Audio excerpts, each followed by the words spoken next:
Okay, so this is a video I'm making right now. This is explaining why I went from liberal to independent for a while to conservative. So I will say we live in a day and age where people can take long formatted videos, shorten it into 10-second clips, and take it out of context. And because of that, most people tend to have shorter attention spans, so most people will not see the long formatted videos. Um, and they tend to jump to conclusions when they see the headlines, and they see very biased news media outlets and only see 10-second clips from a long formatted video. So just to give some backstory, I was liberal for a long time. I think when we were teenagers, we tend to be more liberal because they're in that rebellious phase and they want to do what they want.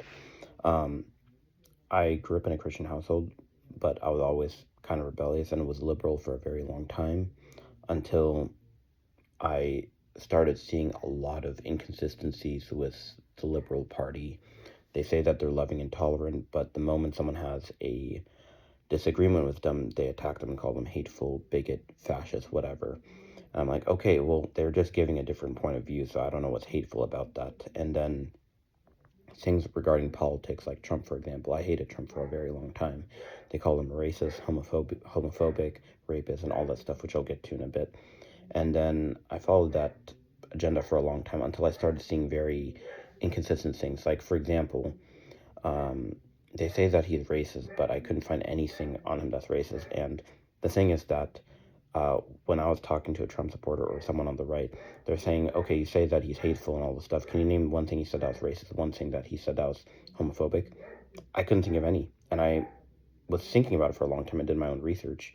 And I actually found a lot of good things. Like, even though I'm on the right now, I don't agree with everything Trump does or everything on the right. And there are extremes on both right and left.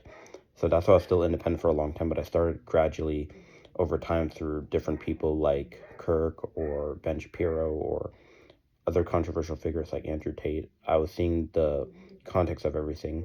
And I'm like, okay, this is starting to make sense now, like what they're saying. So I was gradually going toward the conservative side of things, but I was still independent because I want to see both sides of it. And then September 10th obviously happened, and after that, I'm honestly all red now. At this point, I've come to the conclusion that the Democratic Party is evil. I will never vote Democratic again.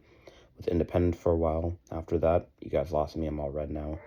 I'm registering as a Republican for the first time in my life. I've only ever voted Democrat, but just to keep it short, because if I were to explain in detail why um, I chose to be a Republican now, and on the conservative side, this video would be an hour long, and I don't feel like having the time and energy to make a video that's going to be that long, so I'm just giving a short summary.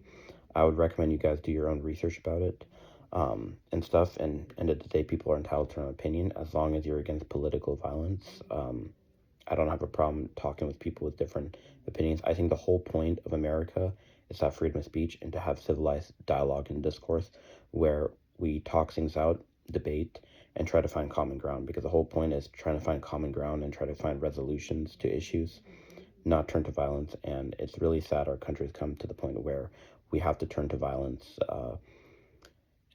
And it's really messed up. And I've noticed that the big difference between the right and the left is the left will always spread hatred and bigotry when they themselves accuse the right of being hateful and bigotry. Yet a lot of people on the left were celebrating Kirk's assassination, and nobody should be killed for having a different opinion.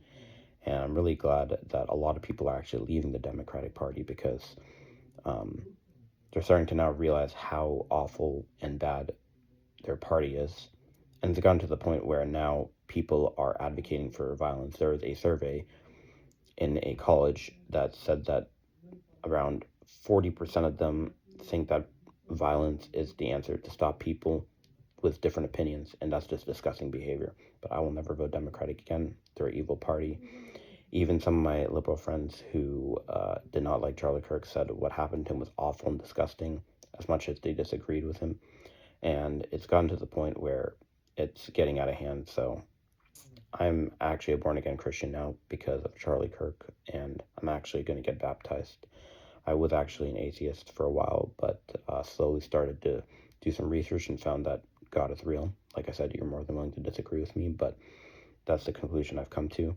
Um, For people in the comments that think he deserves to die, let me ask you this. Do you think I deserve to die? Because I agreed with about 90% of what Charlie Kirk said. And like I said, I encourage people to see long formatted videos.